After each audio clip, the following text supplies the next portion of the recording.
Então, obediência é inquestionavelmente importante, ela é o cerne do propósito de Deus para o homem. Nós vimos isso na perspectiva doutrinária, mas agora falando de conduta, que você possamos entender que a aparência de obediência não é obediência, é desobediência, que obediência parcial é desobediência, mas que mesmo que a gente leve Deus a sério, não existe no final das contas motivo de orgulho se eu e você entendemos o lugar correto, que é onde devemos permanecer em plena dependência do Senhor.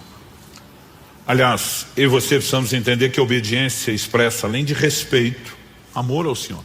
Jesus diz: aquele que tem os meus mandamentos e os guarda, esse é o que me ama. E como diz 1 João 5,3, os seus mandamentos não são penosos ou pesados, porque nós não precisamos carregá-los sozinhos. Não é...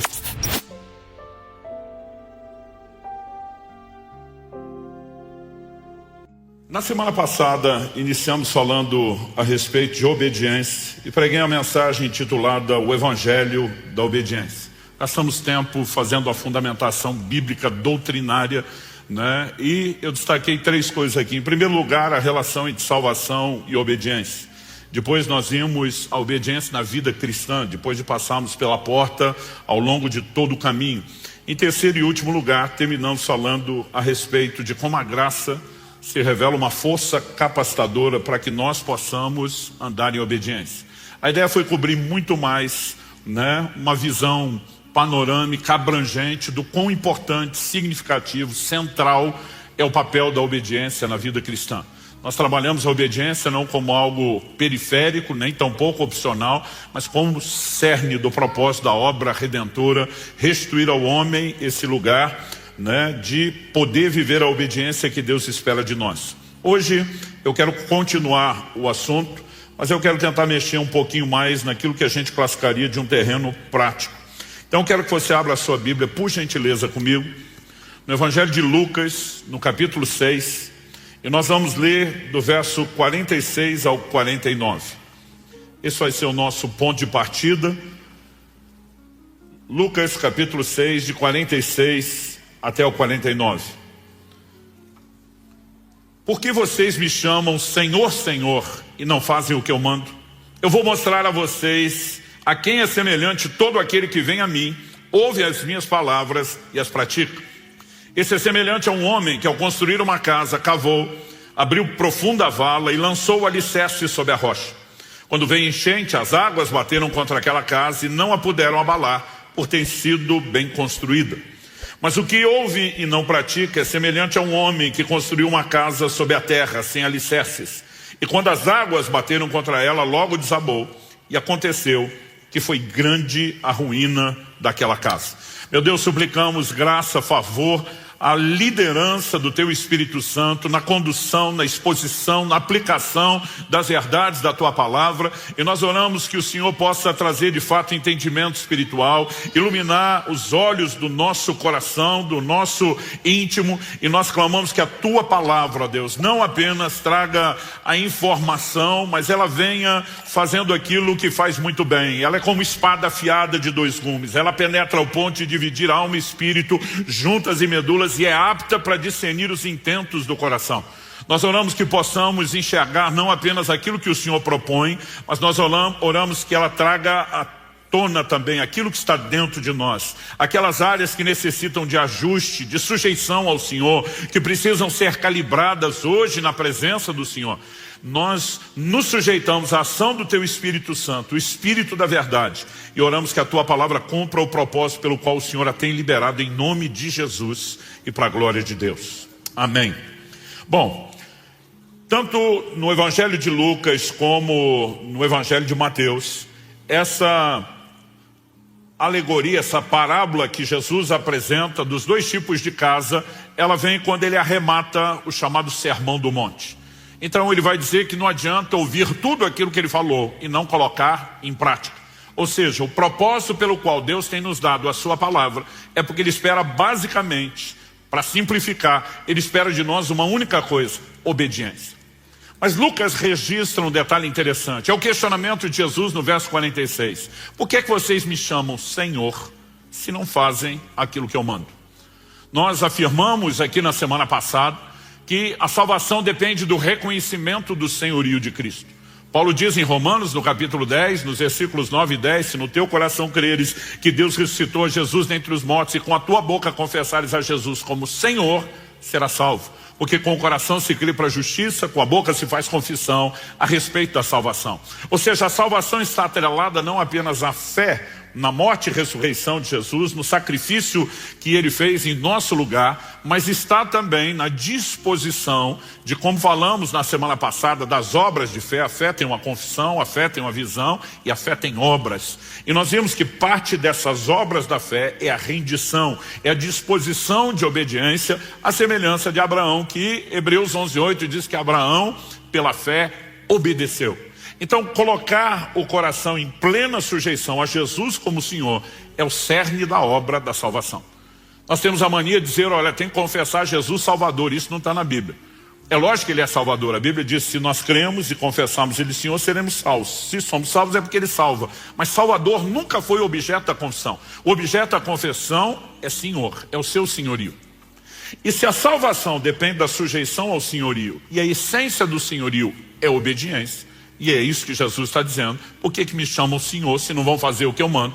Né? Então, obviamente, nós mostramos desde a semana passada como os assuntos de obediência, salvação e a vida cristã estão atrelados, é impossível separá-los. Mas nessa parábola proposta por Jesus, ele fala de um construtor sábio, sensato, que não apenas constrói sobre o alicerce. Eu gosto dessa declaração de Lucas que diz que ele abre uma profunda vala. Ele lança alicerces sobre a rocha e de forma inteligente ele edifica uma casa que dura. Então Jesus diz, quando vem a enchente, ela não pode derrubar. Mas a Bíblia fala de um outro construtor que não se preocupa com o fundamento, com o alicerce e constrói sobre a terra. E quando as águas vêm, e acredite, as águas da adversidade virão sobre todos. Mas o que determina se o que você está construindo vai durar é a forma como você constrói. E nós precisamos entender que uma vida cristã que não é fundamentada na obediência, ela tem prazo de validade e essa casa em algum momento vai cair. Então Jesus está dizendo, não se iluda. Ou você me leva a sério, obedecendo o que eu estou propondo, ou você está enganando a você mesmo, e é só uma questão de tempo, a casa vai cair. O chamado que nós recebemos à obediência é um chamado a uma obediência plena, completa. E o título da minha mensagem hoje é Obediência Total. E quero usar essa expressão, obediência total, porque muitas vezes nós relativizamos a obediência. E essa é uma forma como acabamos nos enganando. Né? Porque obedecemos numa área, acreditamos que desobedecer na outra se compensa, porque muitas vezes temos uma aparência de obediência, achamos que está tudo bem. E eu quero te mostrar algumas verdades bíblicas. A primeira delas é que obediência aparente é desobediência. A segunda coisa é que obediência parcial é desobediência, não pode ser vista como obediência. Mas em terceiro e último lugar, nós vamos mexer com aqueles que já cresceram um pouquinho e assumiram o compromisso, que é um outro perigo. É quando deixamos a desobediência, entendemos a obediência, mas podemos migrar para uma coisa perigosa que eu vou chamar de o orgulho da obediência, que é algo, como veremos, contraditório em si mesmo. Em primeiro lugar, vamos falar da obediência aparente. No Evangelho de Mateus, no capítulo 21, o Senhor Jesus nos apresenta uma parábola acerca de dois filhos. Dos versos 28 a 32, nós lemos o seguinte: o que vocês acham? Um homem tinha 2 filhos. Chegando seu primeiro, disse: filho, vá hoje trabalhar na vinha. Ele respondeu: não quero ir. Mas depois, arrependido foi. Dirigindo-se ao outro filho, o pai disse a mesma coisa. Ele respondeu: sim, senhor, mas não foi. Qual dos dois fez a vontade do pai? Eles responderam: o primeiro. Quando Jesus propõe a parábola, ele está falando de algo que todo mundo entendia. Os filhos cresciam trabalhando, servindo, não apenas em tarefas domésticas. O sustento era tirado da terra, né? Tão logo tinham força, disposição, em níveis diferentes, já estavam envolvidos nessas responsabilidades. Então Jesus está falando de algo que todo mundo sabe. Agora o pai fala para um filho: vá trabalhar. E ele enfrenta o pai. A atitude inicial de rebeldia: não quero, não vou. Mas depois o coração arrepende e ele vai. Então aparentemente o primeiro é o rebelde. O segundo não. Aparentemente é obediente. Sim, senhor. Mas o segundo não foi. E aí Jesus diz: quem fez a vontade? A turma responde: o primeiro. E aí Jesus diz, pois é, obediência não é a resposta inicial, não é a encenação do seu comportamento, é o que no final das contas você fará com a ordem que foi dada. Mas por que é que Jesus está dando essa ilustração? Então ele continua e diz assim, então Jesus disse, em verdade lhes digo que os publicanos e as prostitutas estão entrando no reino de Deus primeiro que vocês. Porque João veio até vocês no caminho da justiça e vocês não acreditaram nele. No entanto, os publicanos e as prostitutas acreditaram. Vocês, porém, mesmo vendo isso, não se arrependeram depois para acreditar nele. Então Jesus basicamente está dizendo o seguinte, da mesma forma, vocês olham para os publicanos e as prostitutas, eram os piores rótulos de pecadores e mesmo de um comportamento, né, reprovável diante da sociedade da época. Ele diz, eles vão entrar primeiro do que vocês no reino. Por quê? Eles são aqueles quando a mensagem de Deus chega, eles dizem, não quero. Não quero obedecer, não quero submeter, quero fazer minha vontade, quero pecar, quero aproveitar, não quero. Mas em algum momento, quando existe arrependimento e sujeição, eles acabam fazendo o que Deus esperava. Embora o comportamento inicial fosse de rebeldia, a obediência encontrou lugar e espaço na vida deles. Vocês não. Os religiosos estão o tempo todo diante da palavra dizendo, sim, Senhor, mas não faz aquilo que está sendo mandado. Então vocês não têm aparência de rebeldia, vocês têm aparência de obediência. Mas a vida de vocês não expressa obediência. No final das contas, vocês jogam o jogo de encenar obediência, mas encenam uma obediência que não é praticada. E acredito que esse é o problema de todo aquele que é ouvinte da palavra. Porque Jesus está falando daquele que ouve as suas palavras e decide praticar ou não. Nós não estamos falando de um nível de rebeldia, aquela pessoa que diz para Deus, não quero nem te ouvir. Está falando de alguém que chega ao ponto de ter uma certa aparência de piedade e dizer, vamos lá ouvir o que Deus tem. Só que não faz nada a respeito disso. Aliás, em Tiago, no capítulo 1, no verso 22, a Bíblia classifica esse tipo de gente como alguém que engana-se a si mesmo. Primeiro, ele não engana a Deus, que Deus está vendo todas as coisas.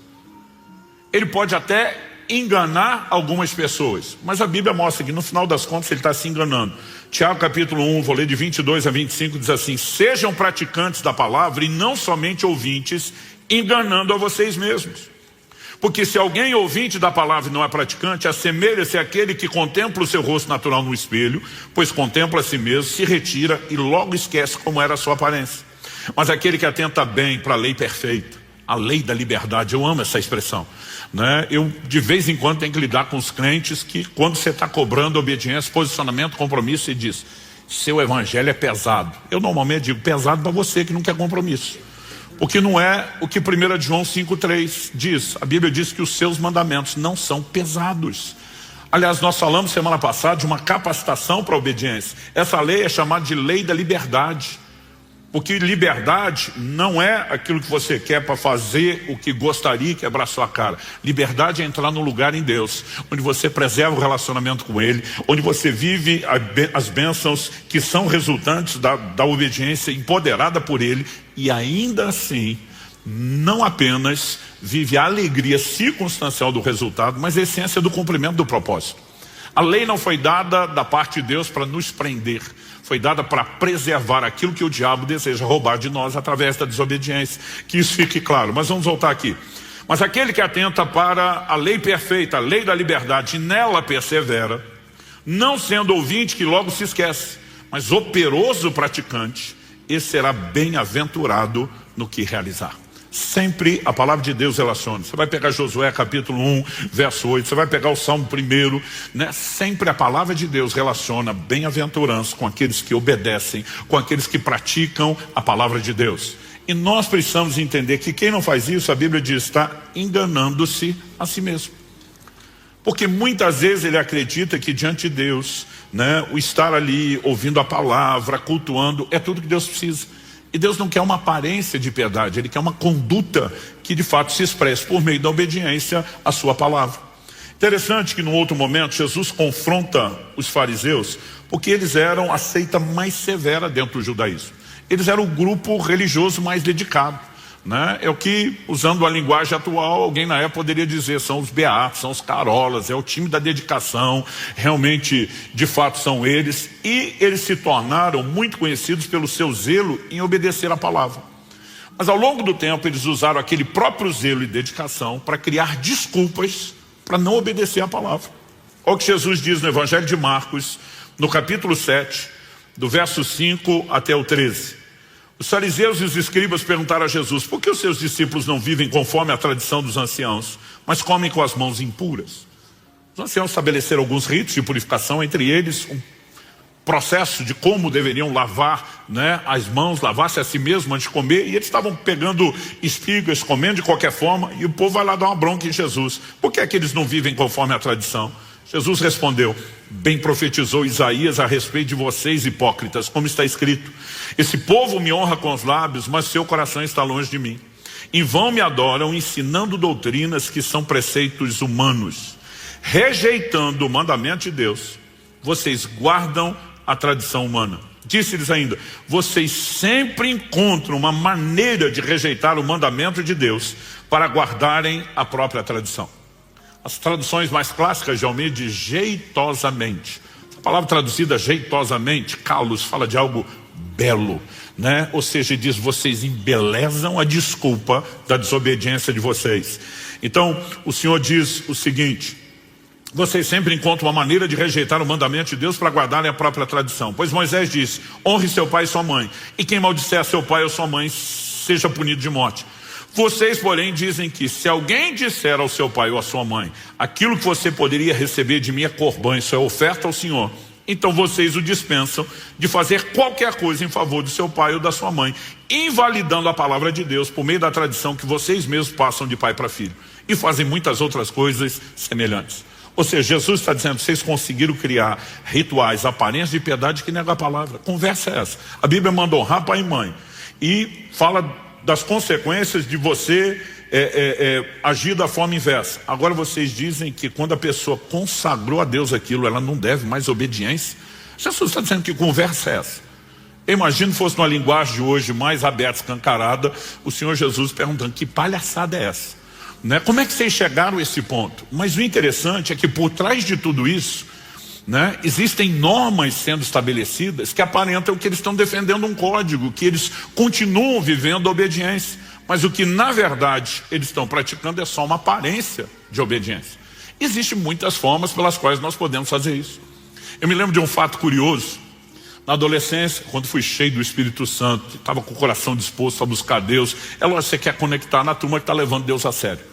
É muito melhor você estar acompanhado dessa turma dos que não estão levando Deus a sério. E acredite, dentro da igreja pode ter de tudo. Mas mesmo essa turma queria levar Deus a sério, eu vi essa turma inventar umas regras que eu falava para eles: de onde vocês tiraram isso? Então, por exemplo, o grande desafio dos jovens e adolescentes que sabiam a importância de andar em pureza, a maioria de nós todos tínhamos decidido: nós vamos esperar o casamento, vamos fazer tudo certo. Mas existia um zelo até para a forma como olhava para as mulheres. Jó 31:1 diz: fiz aliança com os meus olhos, como pois os fixaria numa vista? Então você olha para um cara mundano, às vezes a mulher passa e dá o raio-x de alto a baixo, consegue avaliar, imaginar tudo que quer. A conduta de um homem de Deus não deve ser dessa forma. E essa hora que pelo menos os machos tinham que dizer um amém aí, vamos lá. Mas a garotada, essa turma, dizia o seguinte: que a primeira olhada não é pecado. O que é a primeira olhada? A moça passou, às vezes o camarada assim dá aquela espiada, mas daqui a pouco ele pensa o que é que realmente passou e diz que a segunda olhada é que é pecaminosa. A primeira não tinha má intenção. Eu dizia para eles: então olha a primeira e não para até o fim. Está resolvido o problema. A questão não é quantas vezes olha. Jesus fala sobre a intenção do coração. E às vezes nós ficamos inventando algumas outras regras para simplesmente maquiar aquilo que claramente está lá. Dá para entender isso? E nós temos uma capacidade de articular e inventar essas coisas que é incrivelmente criativo. Segunda coisa que eu quero falar: obediência parcial, assim como a aparente, é desobediência. Não tem outro rótulo. 1 Samuel, no capítulo 13, a palavra de Deus fala a respeito de Saul. Saul foi o primeiro rei que a nação de Israel tem, escolhido pelo próprio Deus. Deus sinalizou quem seria a pessoa. 1 Samuel capítulo 13, verso 8, diz o seguinte: Samuel dá uma instrução ao rei Saul de que ele esperasse um prazo determinado e que ele esperasse Samuel chegar para oferecer o sacrifício. O texto diz assim: Saul esperou 7 dias, segundo o prazo determinado por Samuel. Mas como Samuel não vinha a Gilgal, o povo foi se espalhando dali. Então Saul diz: tragam-me aqui o holocausto e as ofertas pacíficas. E ofereceu o holocausto. Mal tinha ele acabado de oferecer o holocausto, eis que chegou Samuel. Saul saiu ao encontro dele para o saudar. Samuel perguntou: o que foi que você fez? Saul respondeu: vendo que o povo ia se espalhando daqui e que você não vinha no prazo combinado e que os filisteus já tinham se ajuntado em Micmas, eu disse comigo: agora os filisteus irão contra mim em Gilgal, e ainda não busquei a face do Senhor. Assim, forçado pelas circunstâncias, ofereci holocaustos. Então Samuel disse a Saul, verso 13: você cometeu uma loucura, não guardando o mandamento que o Senhor seu Deus lhe ordenou, pois o Senhor teria confirmado para sempre o seu reino sobre Israel. Mas agora o seu reinado não subsistirá. O Senhor buscou para si um homem segundo o seu coração e já lhe ordenou que seja príncipe sobre o seu povo, porque você não guardou o que o Senhor lhe ordenou. Honestamente, às vezes eu li essas coisas e eu pensava: poxa, Deus jogou duro com Saul. O cara deu um deslize e já foi limado, já foi jogado para fora. E interessante que Samuel diz: Deus já achou um outro segundo o seu coração. Só quando o outro segundo o seu coração é colocado, ele fez algumas coisas piores do que o primeiro. Eu dizia para Deus: por que o segundo não foi limado fora? Porque muitas vezes nós achamos que Deus está avaliando um momento, um comportamento. Mas não foi isso que Deus explicou para Samuel na hora de escolher os filhos de Jessé. Deus diz: o homem olha a aparência, Deus vê o coração. E o coração é aquilo que determina como será o nosso comportamento. Deus não estava avaliando uma ação de Saul. Na verdade, que nós percebemos que a Bíblia vai mostrando várias ações de alguém que oferece a Deus obediência parcial.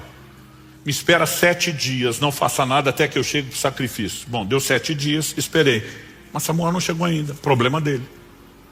Eu obedeci uma parte, ele devia ter se esforçado na dele. As pessoas que praticam obediência parcial, elas sempre têm alguma coisa dentro delas para justificar a relativização, a compensação. É quase como se fosse mais ou menos assim: obedeci nessa área, tudo bem se eu desobedecer na outra, porque um pelo outro, e esse aqui é mais importante, eu acho que no final meu saldo está bem. E não é dessa forma que Deus olha. Em Tiago, no capítulo 2, nos versos 10 e 11, a Bíblia diz: pois quem guarda toda a lei, mas tropeça em um só ponto, se torna culpado de todos. Porque aquele que diz não cometa adultério, também ordenou não mate. Ora, se você não comete adultério, porém mata, acaba sendo transgressor da lei. Então, de alguma forma, às vezes a gente fica relativizando e a gente diz: não, mas se eu fiz isso aqui, aquilo cabe. E a obediência parcial, ela é considerada por Deus desobediência. Eu acho interessante como a mentalidade das pessoas processam as coisas. Por exemplo, para nós, aliás, a gente olha na própria sociedade, pregando o evangelho para muita gente presa, condenada, você vê que uma das coisas que mais gera culpa na mente e no coração do homem, normalmente diz respeito ao homicídio. Mas ao longo da história, nós já tivemos momentos onde, diante dos escrúpulos das pessoas, mesmo daqueles que não eram muito tementes a Deus, não, existiam algumas coisas que tinham um peso maior. Uma delas, que infelizmente a nossa sociedade está programando todo mundo para aceitar, é que o adultério está tudo bem. Mas, por exemplo, por que Abraão faz um acordo com Sara, sua esposa, e diz: olha, onde a gente chegar, você vai dizer que é minha irmã e não minha esposa? Porque ele diz: você é uma mulher muito bonita, vão querer você, e para ficar com você vão me matar. Por que queriam matar Abraão? Porque se a mulher tem marido, ninguém pode ficar com ela, mas se tiver viúva, pode. Então olha a cabeça dos caras: adulterar não, matar tudo bem. Porque pelo menos depois que a gente matar o cara, a gente cometeu um pecado menor, mas o pecado maior, que é o adultério, nós não vamos cometer. Hoje em dia, as pessoas olham para o adultério como o pecado menor e o homicídio maior, mas a relativização continua. Só que a Bíblia está dizendo: o mesmo Deus que ordenou uma coisa, ordenou outra. Quando você tropeça num, você tropeçou em todos, não adianta relativizar. Mas de alguma forma você olha para Saul e você vai perceber isso o tempo todo. Vá comigo para 1 Samuel capítulo 15. E de novo a Bíblia vai falar a respeito de Saul. E a Escritura nos mostra o como de fato aquilo era uma conduta recorrente. 1 Samuel 15, eu vou começar no verso 1. Samuel disse a Saul: foi a mim que o Senhor enviou para ungir você como rei sobre Israel, o povo dele. Agora ouça as palavras do Senhor. Em outras palavras, você lembra do início? Que Deus me usou para levantar você, escolher você, que tudo que eu falei da parte de Deus tem acontecido, se mostrou fiel. Então, presta atenção. Ele diz o seguinte, verso 2: assim diz o Senhor dos Exércitos, castigarei Amaleque pelo que fez a Israel, colocando-se no caminho de Israel quando ele saía do exército, do Egito. Isso está lá em Êxodo no capítulo 17. Portanto, vá e ataque os amalequitas, destruindo totalmente aquilo que eles tiverem. Não poupe ninguém.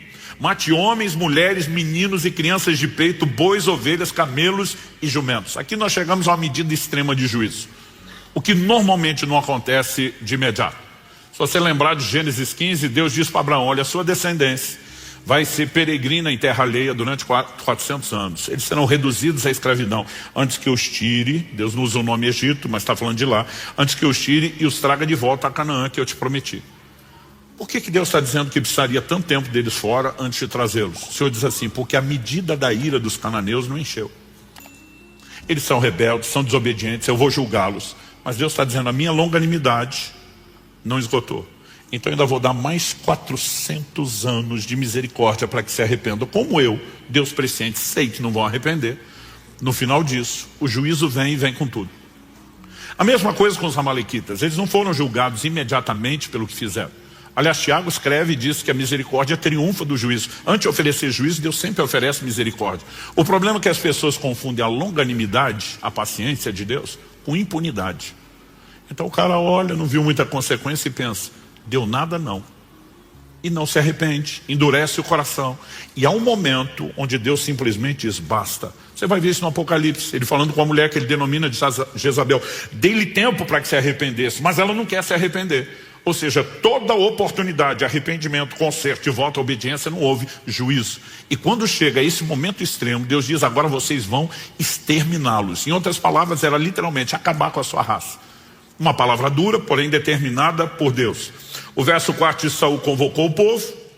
A partir do verso 7 nós lemos: então Saul derrotou os amalequitas desde Avilá até chegar a Sur, que está diante do Egito.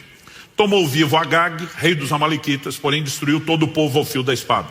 Mas Saul e o povo pouparam Agag, o melhor das ovelhas e dos bois, os animais gordos, os cordeiros e tudo mais que era bom. A isso não quiseram destruir totalmente, porém toda coisa sem valor e desprezível destruíram. Então a palavra do Senhor, verso 10, veio a Samuel dizendo: lamento haver constituído Saul como rei, porque deixou de me seguir e não executou as minhas palavras.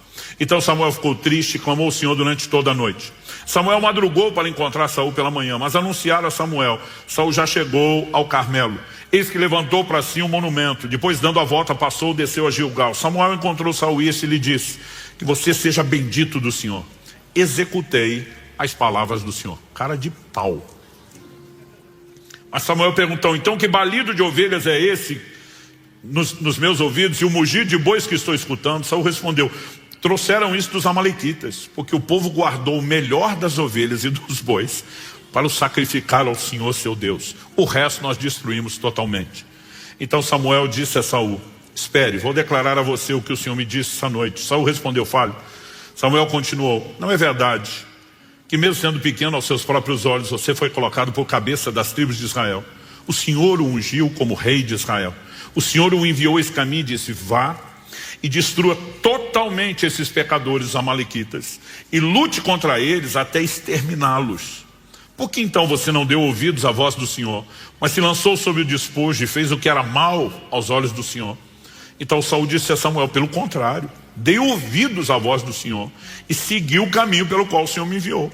Eu trouxe Agag, o rei de Amaleque, e destruí totalmente os amalequitas. Mas o povo pegou o despojo das ovelhas, dos bois, o melhor do que estava destinado à destruição, para oferecer ao Senhor seu Deus em Gilgal. Interessante essa expressão que aparece aqui, destinada à destruição, é a palavra hebraica Sherem. É a mesma usada quando Deus diz para Josué: quando vocês conquistarem Jericó, ninguém pegue nada. O ouro, o tesouro, a prata são consagrados a Deus. O resto, Xerém. A palavra Xerém significa consagrado à destruição. Então muitas vezes é traduzido como condenado. É uma expressão difícil, mas é uma consagração que se faz a Deus, porém a destruição. E Deus tinha determinado que os amalequitas eram o quê? Xerém. Não tinha que pegar despojo. Não era para desfilar com Acabe vivo, para tentar mostrar. Era parte da cultura, humilhar o rei que foi conquistado. Então Saul precisava daquilo, mas ele desobedece a Deus em todos esses detalhes. Mas o pior é que o cara de pau fica dizendo, não, eu fiz o que Deus pediu. E essa aparente desobediência é só porque aqui nós temos motivos para honrar a Deus. Mas o que é honrar? Era pegar um animal bom e sacrificar e matar. Se matasse antes, não era a mesma coisa? Mas de alguma forma não era esse o interesse. Olha o que diz o verso 22. Porém Samuel diz, e aqui precisa chamar minha sua atenção, será que o Senhor tem mais prazer em holocaustos e sacrifícios do que no obedecer a sua palavra? Eis que obedecer é melhor do que o sacrificar, e ouvir melhor do que a gordura de carneiros. Nós lemos esse texto semana passada. Porque a rebelião é como o pecado da feitiçaria, e a obstinação é como a idolatria e o culto a ídolos do lar. Por você ter rejeitado a palavra do Senhor, também ele o rejeitou como rei. Os israelitas entendiam o forte zelo revelado de Deus contra toda idolatria e contra toda feitiçaria. Ele está dizendo, a rebelião é igualzinho. Da mesma forma que o feiticeiro se expõe à ação demoníaca, o rebelde e o desobediente também. Aliás, nós precisamos entender isso, que a nossa força ou autoridade contra o reino das trevas está atrelada à nossa disposição de obediência e sujeição a Deus. Tiago capítulo 4, você vai ler lá a declaração, sujeitai-vos portanto a Deus e resistir o diabo e ele fugirá de vós. Tem crente tentando praticar só o resistir o diabo, sem praticar o sujeitai-vos a Deus. Agora, você só pode exercer autoridade quando está submisso à autoridade. Aquele centurião romano que vem pedir que Jesus cure o seu servo, ele diz assim, eu sou um homem sujeito à autoridade e tenho homens debaixo da minha autoridade. Ou seja, falando na cadeia de comando do exército, ele está dizendo o seguinte, se eu sou major, tem coronel, né, tem generais, tem patentes acima de mim, eu sou sujeito a eles, mas eu também tenho gente debaixo de mim. Tem capitão, tem tenente, tem gente para obedecer minha voz de comando. E a minha capacidade de poder exercer autoridade para baixo depende da minha sujeição à autoridade para cima. No reino de Deus não é diferente. A Bíblia diz, se você sujeita a Deus a autoridade maior, você pode expressar autoridade contra Satanás e o reino das trevas. Mas se não faz isso, não. E muitas vezes nós não percebemos o quão sério é. Você não só não pode resistir, como passar a ser resistido, tocado, atacado pelo reino das trevas quando está andando em obediência. Ainda que seja, andando em desobediência, ainda que seja parcial. Ao olhar para as escrituras, a gente percebe que demora para Saul admitir. Finalmente no verso 24 nós lemos, então Saul disse a Samuel, pequei, pois transgredi o mandamento do Senhor e as palavras que você falou, porque temi o povo e dei ouvidos à voz deles. No final das contas, todo desobediente sabe. Ele tenta se enganar, ele cria desculpas, mas lá no fundo ele sabe quais são as motivações. Então queria honrar a Deus coisa nenhuma. Ele está preocupado com a popularidade. Agora quem está mais preocupado com a sua popularidade, né, em ser aceito, com a sua reputação diante dos homens do que diante de Deus, não vai se dar bem com Deus. O apóstolo Paulo disse, se eu quisesse agradar homens, não seria servo de Cristo. Então uma escolha que eu e você precisamos fazer. Quando a mulher de Potifar está dando em cima de José, a Bíblia não diz que José a rejeitou porque ela não era o tipo dele. Ele diz, como cometeria eu tamanha maldade contra Deus? Aliás, quando você pensa um cara de posição como Potifar, posição social, riqueza e tudo, numa época em que casamento não acontecia por uma história meramente romântica, ele certamente tinha aquela dona do lado dele.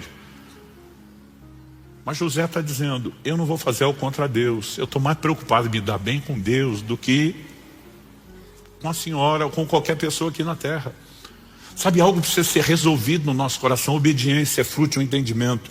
Nós estamos debaixo do senhorio de Cristo, Ele nos governa e ponto final. Isso não pode ser relativizado. Mas toda tentativa de uma obediência, né, parcial, interessante que nesse momento, quando Saul peca e Samuel o confronta, ele diz, fica aqui comigo, me honra diante do povo. Ele está preocupado em manter a reputação.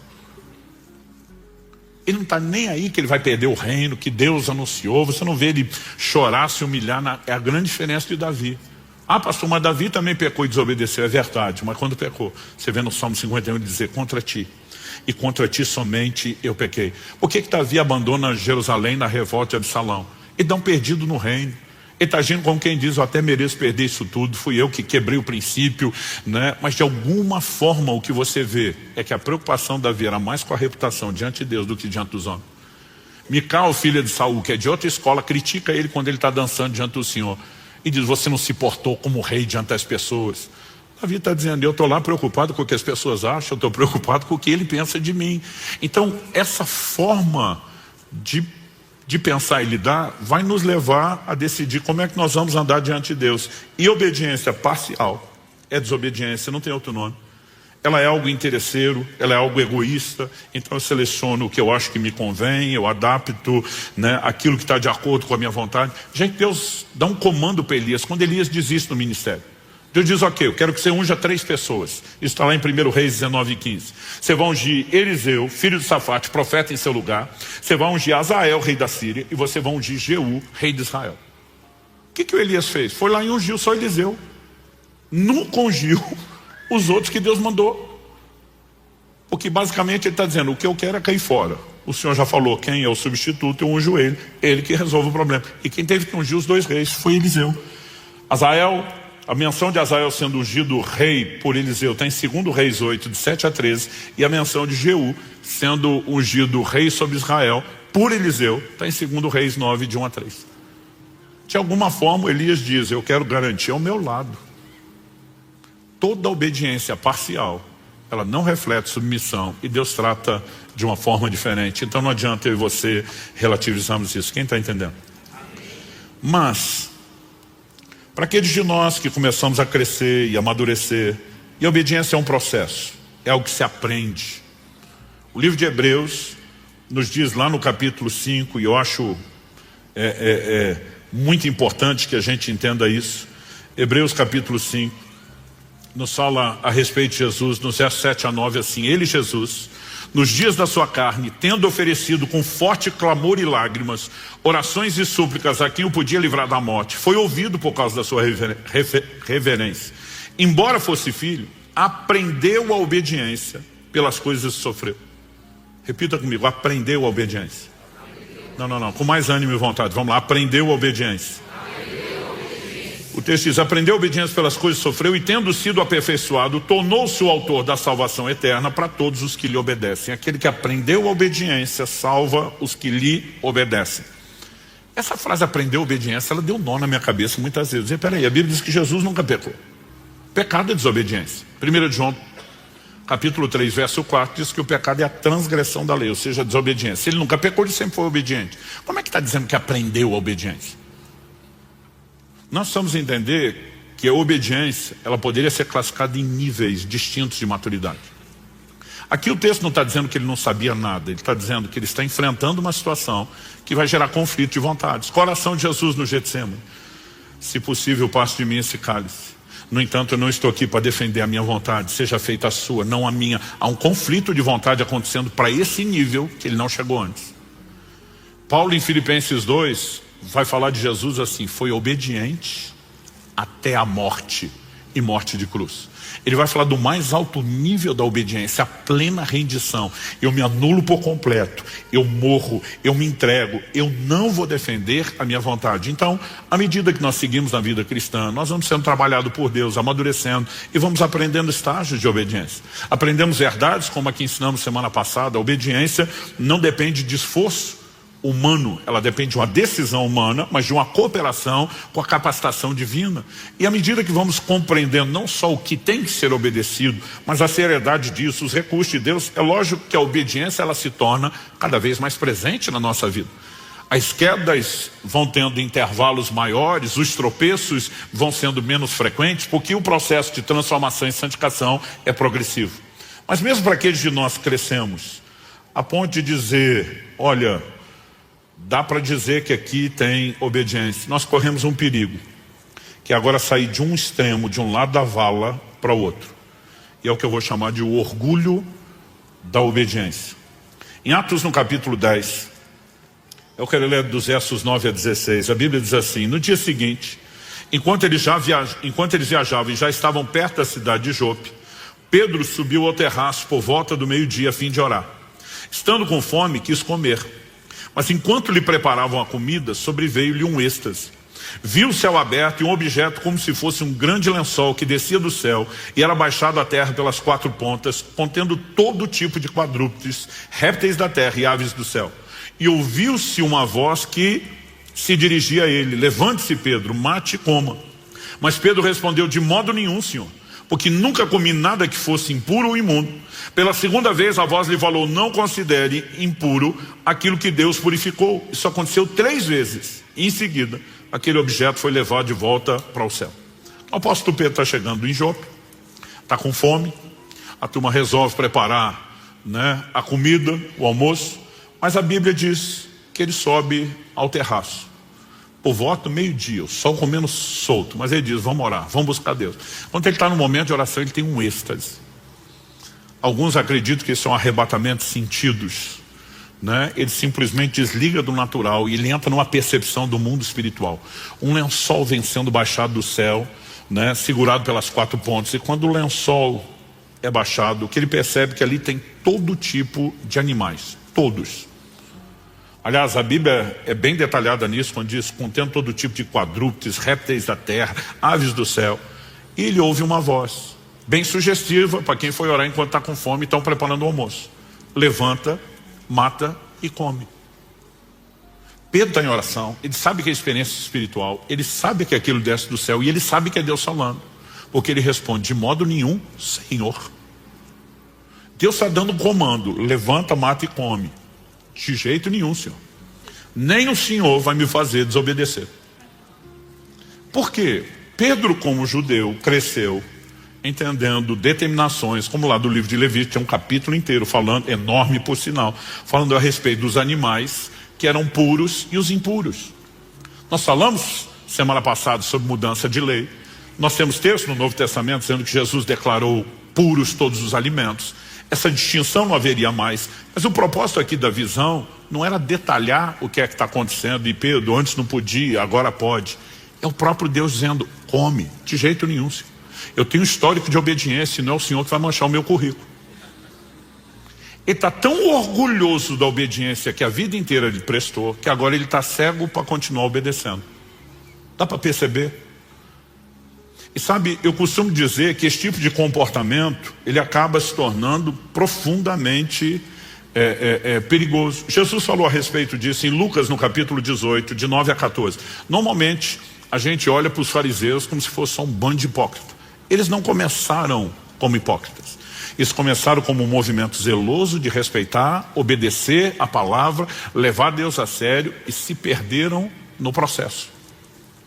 Lucas capítulo 18, de 9 a 14. Jesus também contou essa parábola para alguns que confiavam em si mesmos, por se considerarem justos, e desprezavam os outros. Então a parábola tem destino certo. Quem confia em si, se acha justo e ainda se compara a ponto de desprezar os outros, olhando com desdém, dizendo: eu sou melhor do que você. Ele diz: 2 homens foram ao templo para orar.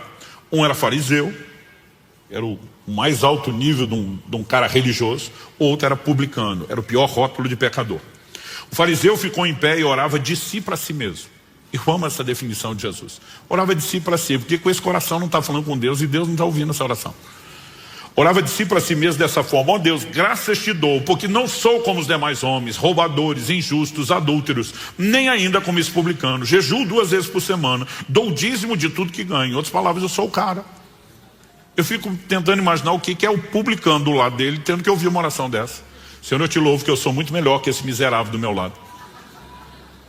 Alguns de nós publicanos pensaria: publicano por publicano, pecador por pecador, já dava um couro no camarada do lado, dentro da casa de Deus. A Bíblia diz assim: o publicano, estando em pé longe, nem mesmo ousava levantar os olhos para o céu, mas batia no peito dizendo: ó Deus, tem pena de mim. Outra tradução diz: misericórdia de mim que sou pecador. Digo a vocês que este desceu justificado para sua casa e não aquele. Porque todo o que se exalta será humilhado, mas o que se humilha será exaltado. Que esse texto seja devidamente entendido. Deus não está punindo o obediente para recompensar o desobediente. O assunto agora é humildade ou orgulho. E isso é o que está sendo abordado. Só que a Bíblia diz claramente que Deus resiste ao soberbo. Se tem algo que vai envenenar o relacionamento de qualquer pessoa com Deus, é o orgulho. E esse cara tem o orgulho da obediência. senhor sabe que eu jejuo 2 vezes por semana, eu dou o dízimo de tudo, eu sou o cara.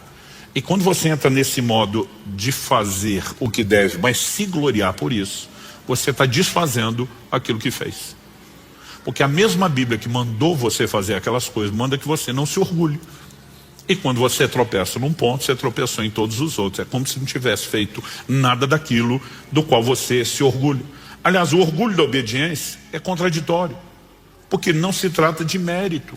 Nós falamos semana passada que a única forma de viver plena obediência é pela capacitação da graça. Então, no final, se eu e você obedecemos, tem que haver em nossos corações uma atitude de quem reconhece. Se não fosse o Senhor, ainda que eu tenha tomado minha decisão, levado a sério minha responsabilidade, se não fosse o Senhor e os seus recursos, eu não teria chegado lá. Como é que eu vou me orgulhar de algo como se não tivesse feito aquilo com a ajuda de Deus? Segundo, além de ser contraditório, Jesus fala em Lucas, no capítulo 17, de 7 a 10, de um camarada que diz que merece uma medalhinha no peito, escrito servo inútil. Ele diz, depois vocês fizerem tudo que foi mandado, vocês têm que se nomear servos inúteis, porque fizeram só o que tinha que ser feito. Em outras palavras, você não fez mais do que obrigação, está se orgulhando do quê? Então, nós precisamos entender que o orgulho da obediência é contraditório à ação da graça e faz a gente achar de alguma forma que isso não era a obrigação que nós temos que carregar. No entanto, quando eu olho para esses camaradas, eu fico me perguntando, será que eu e você? O fariseu ainda é mais fácil a gente dizer, não, esse aqui não era dos melhores não, mas você pega Pedro, um líder exemplar, uma das colunas da igreja, e o cara está dizendo para Deus, de modo nenhum, Senhor. Então a pergunta é, será que pode acontecer comigo, com você? A resposta é com certeza. Alguns anos atrás, eu tive uma experiência que me abriu a mente para perceber o quanto eu e você estamos vulneráveis a esse tipo de coisa. Logo nos primeiros anos da Alcance aqui em Curitiba, eu levei os homens do presbitério para um retiro de oração e jejum. As mulheres não podiam, a maioria dos filhos eram pequenos, então nós saímos só os homens, acho que eram 2 ou 3 dias.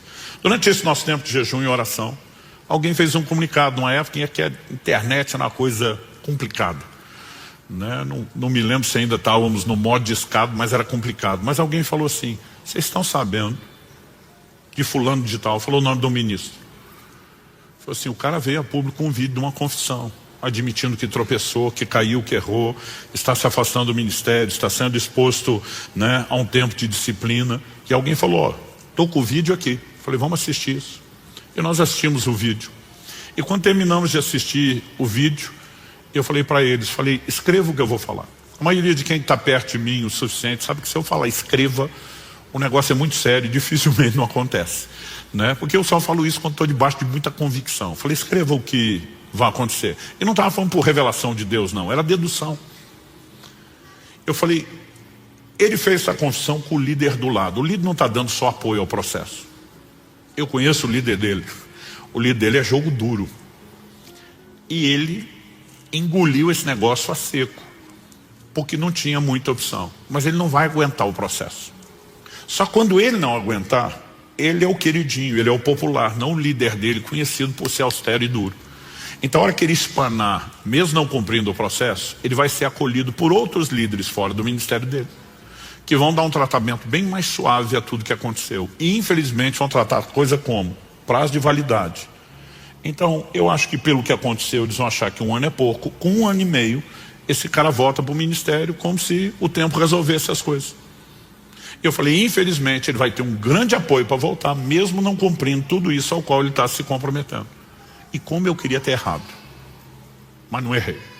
Tudo que eu falei se cumpriu. 1 ano e meio depois, estou chegando numa outra cidade para participar de um evento. Vários dos nossos pastores, não só do Alcance Curitiba, os outros foram conosco para receber de Deus lá.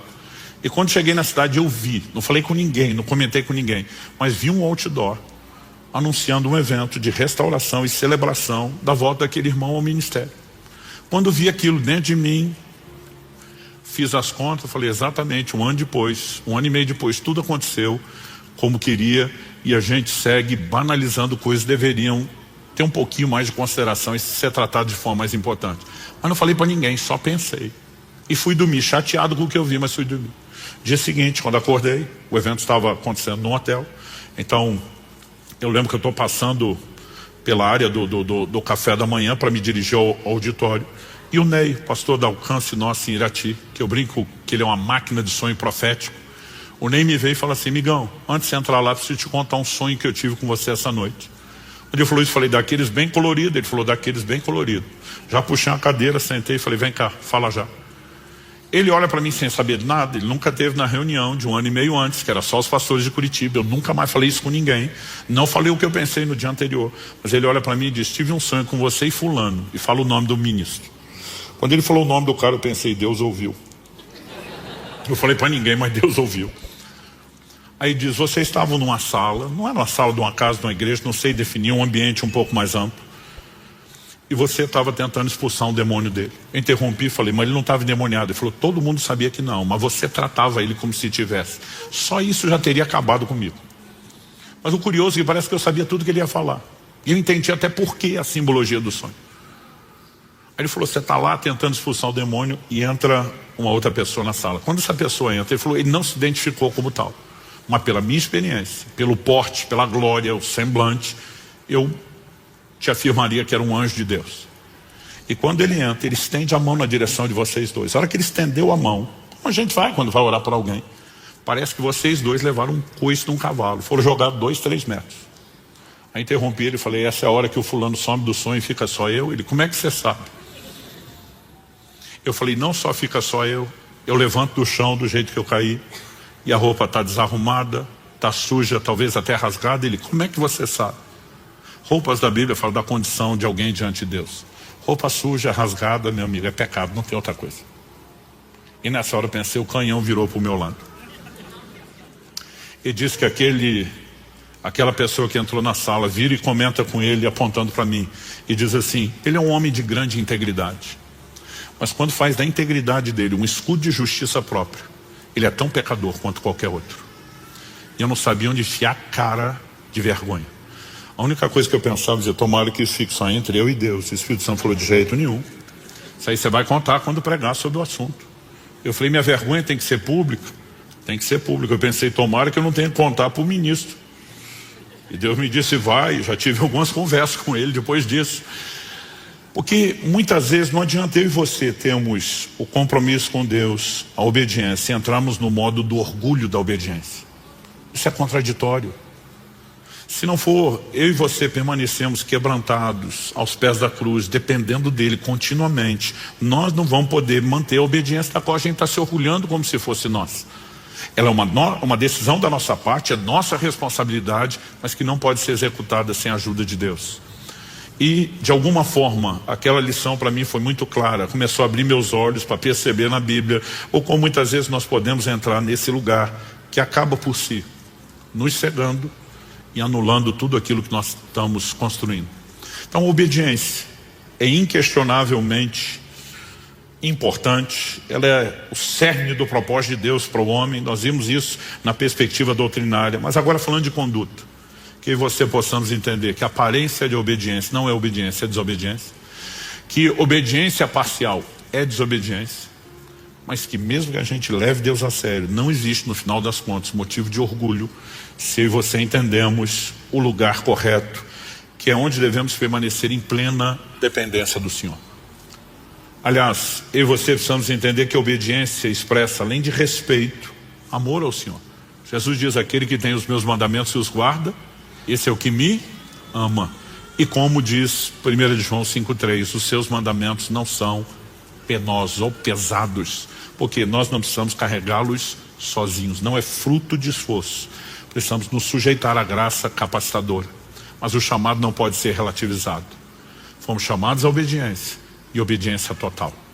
E precisamos de tempos em tempos lembrar do nosso Senhor dizendo: por que é que vocês vão me chamar Senhor, se não fizerem aquilo que eu mando? Feche seus olhos, coloque-se em pé, para parecer que está acabando.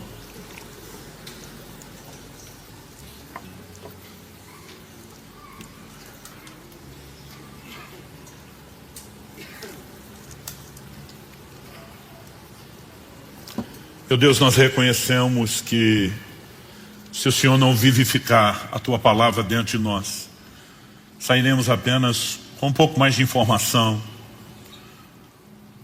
com material para pensar, sem contar o risco daqueles de nós que sequer vamos dar continuidade em pensar naquilo que o Senhor falou. É por isso que clamamos uma vez mais a ação do Teu Espírito Santo. Ajuda-nos, ó Deus, a entender na nossa vida quais aspectos merecem a devida atenção. Talvez haja entre nós aqueles que estão praticando obediência aparente, sem enxergar com clareza que isso é desobediência. Talvez haja aqueles que optaram pela obediência parcial, estão enganando-se a si mesmos sem perceber que isso é desobediência. Talvez haja aqueles que reuniram as duas coisas. Mas também, ó Deus, certamente há aqueles que estão aprendendo a obediência, a semelhança de Jesus. Já avançaram além dos primeiros níveis, mas de alguma forma passaram a acreditar que são os únicos responsáveis por isso e começaram a dar lugar ao orgulho, em vez de se permanecer naquele lugar de dependência do Senhor. Isso estanca o fluxo dos seus recursos, impede-nos de continuar a dar a obediência que demos antes com a Tua ajuda e nos coloca num lugar de reprovação. Nós sabemos que há muito a aprender, há muito a crescer, há níveis de obediência que ainda não alcançamos. Diferente de Jesus, que chegou até o último nível, nós não chegamos lá. E nós suplicamos graça do alto, ajuda e favor, não só aqui e agora. Nós oramos que aquilo que o Senhor começou não termine no final dessa reunião. E não falamos apenas de lembrar o que foi dito, nós oramos pela capacidade de seguir, se sujeitando ao Senhor, se expondo à ação do Senhor e da sua graça. Não nos deixe sair daqui apenas com informação ou com um discurso. Que a Tua palavra, ela realmente entre fundo em cada um de nós, que ela possa discernir os intentos do coração, expor aquilo que precisa ser ajustado na nossa vida, porque nós queremos seguir correspondendo com o Senhor. Não apenas contando com os recursos da graça, da ação do Teu Espírito, mas exaltando o senhorio de Jesus por meio de plena rendição. Eu quero abençoar meus irmãos e irmãs. E eu oro que a mão do Senhor esteja sobre eles. Oramos que a compreensão das Tuas palavras traga luz, clareza para aquilo que devemos fazer no dia a dia, debaixo da Tua aplicação personalizada. E desde já Te agradecemos por tudo aquilo que o Senhor fará. Nós oramos em nome de Jesus. Se você crê e concorde, diga amém. Se você recebe essa palavra, diga eu recebo em nome de Jesus.